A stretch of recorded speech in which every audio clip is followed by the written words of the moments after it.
여러분 안녕하세요. 4월 8일 목요일 셉스의 꿈쟁이 라디오 꿈지기 셉스입니다. 예전에 제가 청소년부를 맡고 있을 때 그해의 표어를 주 예수와 동행하니 그 어디나 하늘나라라고 정한 적이 있습니다. 교회가 이곳으로 이사 오기 전 청소년부실 그 앞쪽에 그때 있었던 곳 청소년부실 앞쪽에 바로 이 찬송가 가사인 표어가 있는 배경 현수막을 사진으로 찍어둔 것이 지금도 제 책상 앞에 이렇게 붙어 있습니다. 그때 사용했던 성경 구절이 시편 46편 7절입니다. 만군의 여호와께서 우리와 함께 하시니 야곱의 하나님은 우리의 피난처시로다. 말씀이었는데요. 여러분은 오늘 피난처에 머물고 계신가요?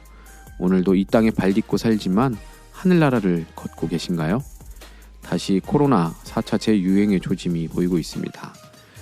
마치 다시 어두운 골짜기를 지나는 것 같지만 주님과 함께 하늘나라를 걸으실 수 있기를 바랍니다. 끝까지 주님 손 놓지 말고 우리 함께 이 길을 지나갔으면 좋겠습니다. 그러면 오늘의 꿈쟁이 라디오 시작하겠습니다.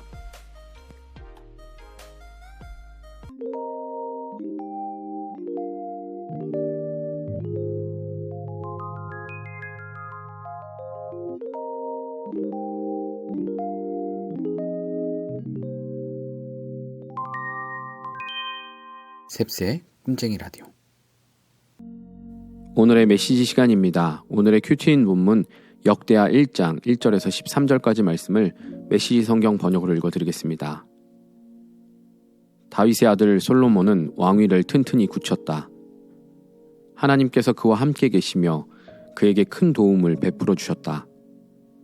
솔로몬은 온 이스라엘 곧 군 지휘관과 재판관과 모든 지도자와 족장을 불러서 그들과 함께 기브온의 예배 처소로 갔다. 하나님의 종 모세가 광야에서 만든 하나님의 회막이 바로 그곳에 있었다. 그러나 하나님의 궤는 예루살렘에 있었다. 전에 다윗이 궤를 둘 특별한 곳을 마련하여 장막을 치고 기럇 여아림에서 그 궤를 예루살렘으로 옮겨두었기 때문이다. 그러나 훌의 손자요 우리의 아들인 브살렐이 만든 청동제단은 기브온에 있는 하나님의 성막 앞에 있었다. 솔로몬과 회중은 그곳에 모여 기도했다. 솔로몬은 회막 앞 청동제단에서 하나님을 예배했다. 그는 그 제단 위에 번제물 1000마리를 바쳤다. 그날 밤 하나님께서 솔로몬에게 나타나 말씀하셨다. 나에게 무엇을 원하느냐? 구하여라. 솔로몬이 대답했다. 주께서는 제 아버지 다윗에게 더할 나위 없이 너그러우셨고 이제 그를 대신하여 저를 왕으로 삼으셨습니다. 하나님, 주께서 제 아버지에게 하신 말씀을 확증해 주십시오. 주께서 이 백성을 다스리는 엄청난 일을 제게 맡기셨으니 제가 이 백성 사이를 오갈 때에 저에게 지혜와 지식을 주십시오. 주님의 영화로운 백성을 어느 누가 자기 힘으로 다스릴 수 있겠습니까? 하나님께서 솔로몬에게 대답하셨다. 그것이 내 마음의 소원이로구나. 너는 부나 재물이나 명예나 원수의 멸망을 구하지 않았고 오래 살기를 구하지도 않았다.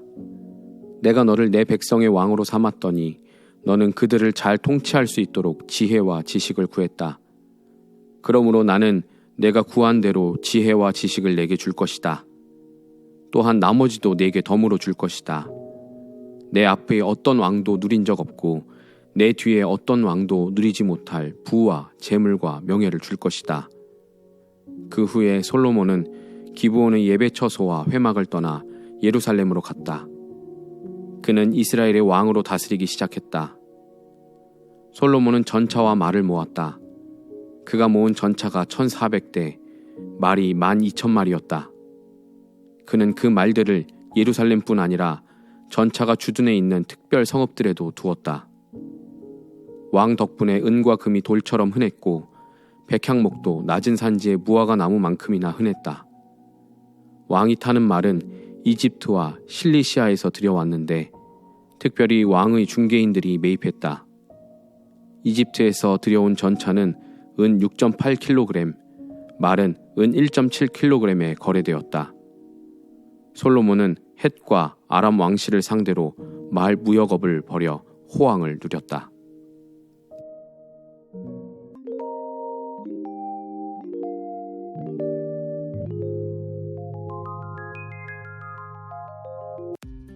이번 순서는 무엇이든 월드컵 시간입니다. 무엇이든 월드컵은 이상형 월드컵 코너인데요. 두 가지 중 하나를 고르는 식으로 16강 토너먼트를 해서 최종 우승을 뽑는 방식입니다.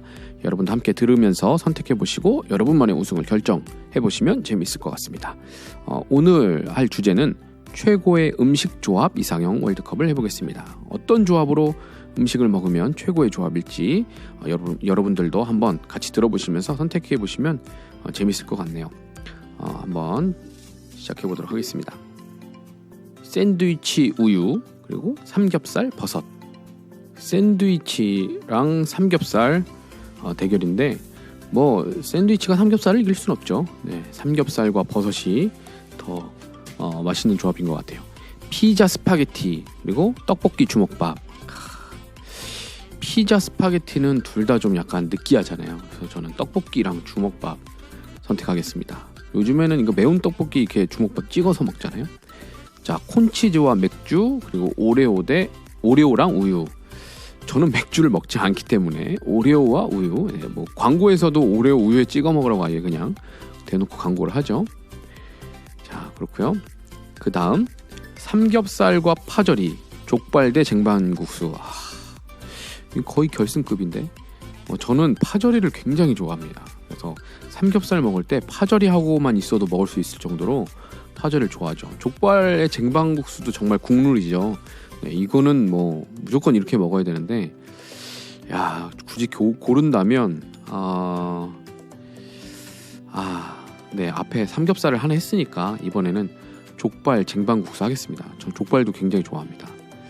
족발과 쟁반국수. 자, 흰쌀밥에 스팸, 고구마랑 사이다. 네, 이거 약간 그 뭐랄까요, 딱 진짜 클래식한 어떤 그 메뉴들이 있네요. 흰쌀밥에 스팸. 저 예전에 신대원 그 기숙사 생활할 때 식비 좀 아껴보겠다고 집에 이렇게 명절 때 쌓여있는 들어오는 그 스팸 몇 개 챙겨와서 햇반만 몇 개 사가지고 전자레인지 돌려가지고 막 먹고 그랬었거든요.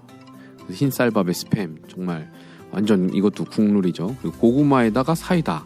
근데 저는 솔직히 고구마는 사이다보다는 김치랑 먹는 게 더 맛있다고 생각하거든요. 사이다는 그냥 사이다로 먹을 때 맛있고요. 그래서 저는 흰쌀밥에 스팸. 근데 건강엔 좋지 않습니다. 예. 특히나 당뇨 환자에게는 별로 권하지 않는 그런 조합입니다. 불닭게티. 네, 불닭볶음면하고 짜파게티를 섞어서 만드는 불닭게티하고 햄버거 감튀 콜라. 네, 콜라래요. 햄버거 감튀 콜라 이 메뉴인데요. 저는 불닭게티는 먹어본 적이 없습니다. 불닭볶음면이 너무 매워서 저한테는 별로 선호하지 않는 맛인데요. 햄버거, 감자튀김, 콜라. 저는 콜라보다는 사이다를 선호하지만 네, 햄버거 감튀 콜라 선택하겠습니다. 흰쌀밥에 제육볶음, 파전에 막걸리. 네, 역시나 이것도 뭐 제가 막걸리 술을 먹지 않기 때문에 흰쌀밥에 제육볶음 고르겠습니다. 16강 마지막 초밥 우동, 비빔면 삼겹살. 와, 이것도 괴롭네요. 비빔면. 교육자들끼리 한 번씩 삼겹살 뭐 고기 구워 먹으면 꼭 비빔면 하나 삶아가지고 같이 먹거든요. 근데 또 제가 우동을 굉장히 좋아한단 말이죠. 초밥에 또 우동 먹으면서 국물이랑 같이 먹으면 맛있는데 삼겹살 비빔면. 초밥과 우동 하겠습니다. 삼겹살이 좀 이렇게 메뉴가 많네요. 자, 이제 8강전 갑니다. 떡볶이와 주먹밥, 초밥과 우동. 저는 초밥과 우동 하겠습니다. 네. 햄버거 감튀 콜라 대 흰쌀밥 대 스팸. 네. 역시 칼로리 폭탄 햄버거와 감튀 콜라죠. 삼겹살과 버섯, 흰쌀밥과 제육볶음. 제육볶음도 맛있지만 근데 사실 이 삼겹살과 밥의 조합이 굉장히 살은 팍팍 찌지만 진짜 맛있거든요. 차라리 여기 삼겹살하고 쌀밥이라고 해놨으면 그걸 골랐을 것 같은데 쌀밥이랑 제육볶음, 삼겹살이랑 버섯. 저는 삼겹살이랑 버섯 하겠습니다. 버섯, 이 새송이 버섯 맛있잖아요. 족발과 쟁반국수, 오레오와 우유. 네, 오레오는 안 먹어도 상관없습니다. 족발과 쟁반국수. 자, 4강전으로 넘어갔는데요. 4강전 햄버거, 감튀, 콜라, 초밥, 우동. 초밥과 우동. 네, 그 정도로 좋아합니다 제가. 족발과 쟁반국수, 삼겹살과 버섯. 네, 이 맞대결이 오기를 원하지 않았지만 결국엔 또 4강전에서 이렇게 오게 되는데요. 족발과 쟁반국수 선택하겠습니다. 저는 결승전, 저의 대망의 결승전, 족발국수와 족발국수래요. 족발과 쟁반국수, 초밥과 우동. 둘 다 정말 제가 좋아하는 메뉴인데 굳이 하나만 고른다면 저는 족발과 쟁반국수 선택하겠습니다. 네, 저의 최고의 음식 조합 이상형 월드컵 최종 우승은 족발과 쟁반국수가 되었습니다. 네, 여러분은 어떤 메뉴이신가요? 이거 다른 분들 1위로 뽑은 거 보니까 비빔면과 삼겹살이 3위나 되네요. 그리고 흰쌀밥에 간장게장 4위. 2위는 뭔지 아세요? 냉면과 갈비. 이거 나왔으면 저도 골랐을 건데. 그리고 삼겹살과 김치. 이건 못 참죠. 삼겹살과 김치 같이 구워 먹는 거. 네, 이렇게 해서 저는 족발과 쟁반국수를 골라봤습니다. 제가 뽑은 최고의 음식 조합 이상형은 이렇게 되었는데 여러분의 최고의 음식 조합은 뭐일지 한번 댓글로 남겨주시고, 여러분도 혹시 시간 되시면 한번 유튜브가 아니죠, 구글에서 한번 검색해서 해보시면 재밌을 것 같습니다. 해보시고 여러분도 댓글로 남겨주세요.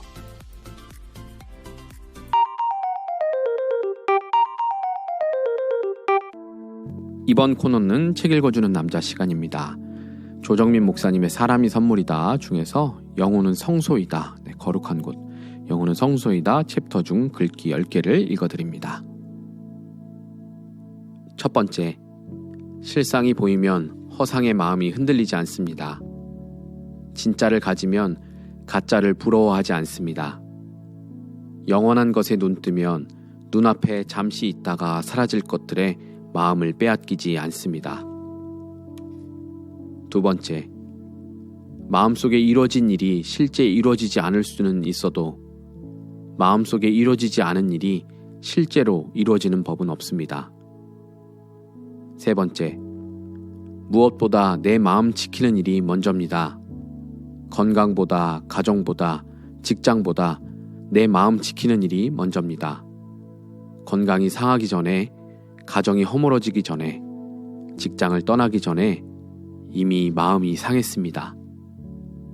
네 번째, 이기고 지는 인생과 지고 이기는 인생이 있습니다. 이겼는데도 불안하면 진 것이고 졌는데도 평안하면 이긴 것입니다. 인생의 성패는 내 마음 다스리는 일입니다. 다섯 번째, 왜 소리가 큽니까? 부딪히는 알갱이 때문입니다. 곱게 빻아져서 가루가 되면 소리 나지 않습니다. 내가 여전히 소란스러운 까닭은 내 안에 아직 부서져야 할 것들이 있기 때문입니다. 여섯 번째, 괜찮습니다. 평안합니다. 기쁩니다. 행복합니다. 사랑합니다. 감옥에서 못 듣는 말입니다. 감옥이 아닌데도 이런 말들이 사라졌다면 세상이 감옥같이 변하는 조짐입니다. 일곱 번째, 얘기를 들을 때 무슨 말을 하는지 알아듣는 것이 중요합니다. 왜 그 말을 하는지 알아듣는 것은 더 중요합니다. 알아듣고 제때 응답하는 일이 가장 중요합니다. 여덟 번째, 나를 뒤에서 헐뜯는다고 놀랄 일도 화낼 일도 아닙니다. 험담은 말과 함께 시작된 것이고 험담이 그 정도인 것은 나를 잘 몰라서입니다. 나를 속속들이 알았다면 훨씬 더 심하게 얘기했겠지요.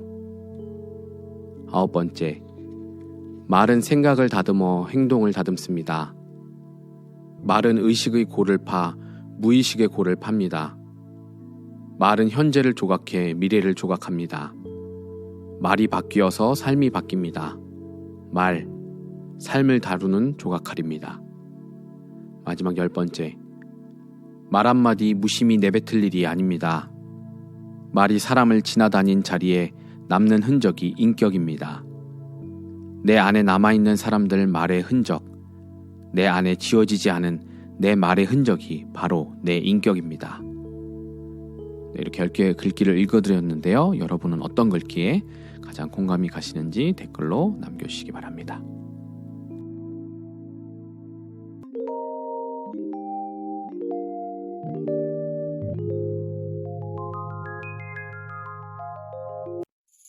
이번에는 마인드노크 시간입니다. 제가 마인드노크라는 질문지에서 뽑은 질문에 답변을 하는 코너인데요. 여러분도 들으시고 여러분의 생각을 그 답변을 한번 남겨주시면 나눠주시면 감사하겠습니다.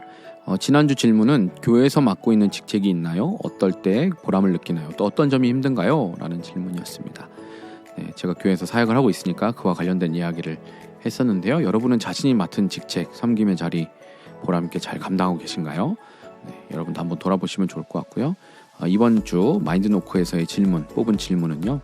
감정이 뜨거운 신앙 대 차분히 생각하는 신앙, 당신은 어디에 가깝나요? 입니다. 감정이 뜨거운 신앙 대 차분히 생각하는 신앙.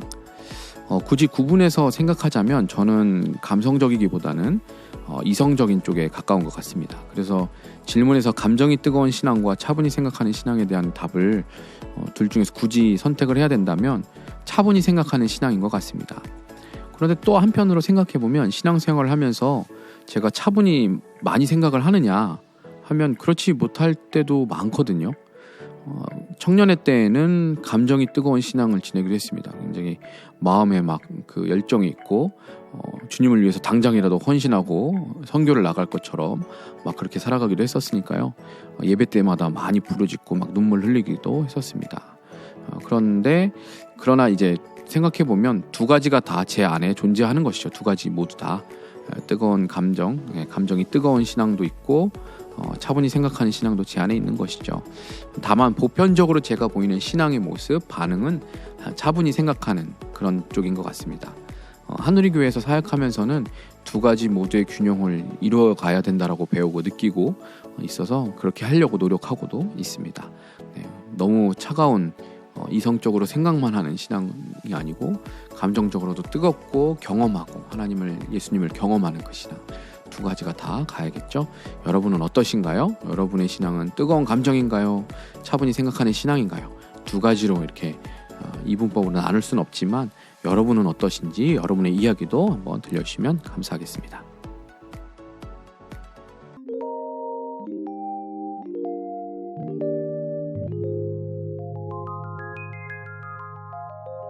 셉스의 꿈쟁이 라디오.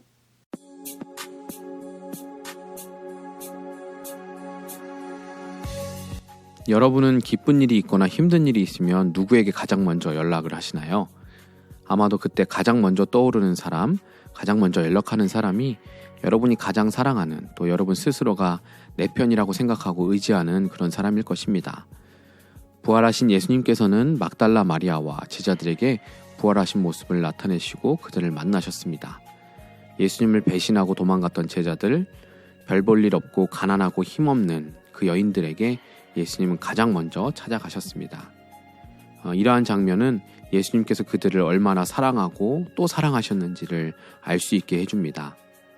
예수님의 그 사랑은 예수님을 배반한 실패감과 그분을 지키지 못했다는 무력감, 무너져 내린 조국의 회복에 대한 소망, 그 모든 것들을 다시 일으켜주시고 회복시켜 주셨습니다.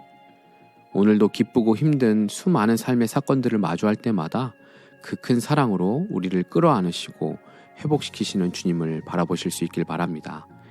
예수님이 우리에게 그렇게 다가오실 때 그분을 붙잡고 또 끌어안는 하누리 가족들 되시길 바랍니다. 지금까지 셉스의 꿈쟁이 라디오, 저는 꿈지기 셉스였습니다. 오늘도 사랑하고 축복합니다.